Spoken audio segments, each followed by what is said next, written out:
Today, President Biden announced a slew of executive actions aimed at curbing gun violence. This coming after recent mass shootings in Atlanta, Colorado, and South Carolina. Our Scott Mattis joins us live to break down what the president is doing and how Central PA gun owners are reacting. So, Scott, can you explain to us what these executive actions are going to affect?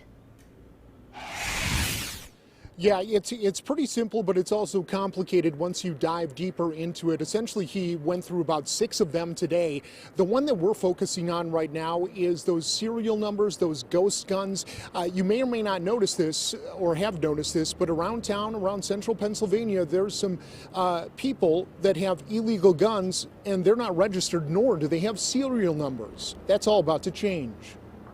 Today, President Joe Biden announced 6 executive actions with the hopes of preventing gun violence across the board. We do everything the way it should be done. John Mowry, an owner of Double Tap Indoor Gun Range and Training Center in Altoona, was a Pennsylvania State Trooper for the last 26 years and retired as a sergeant last July.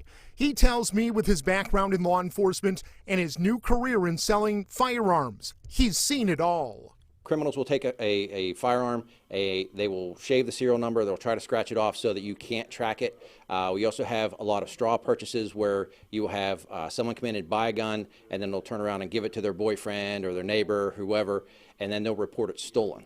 But Mowry tells me any legislation or executive action by government as it pertains to firearms is a threat against the Second Amendment, and it could open doors for further threats. But it's not enough.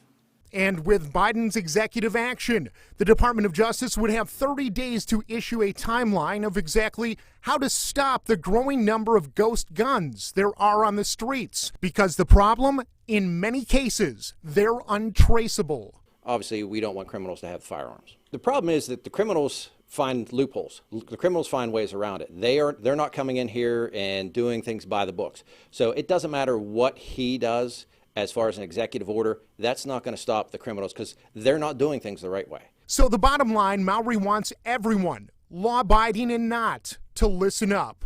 We want people to, when they want to buy a firearm and they want to buy their ammo, they come to Double Tap, they do things the right way, they go through the system, they get their guns legally, and they are, proudly supporting the Second Amendment, just like we do. Absolutely, without question. So the bottom line to this big story, Matt and Maggie, it's going to be a hurry up. We're going to wait and see what happens in the next 30 and 60, even 90 days. We'll stay on top of it. Back to you in the studio.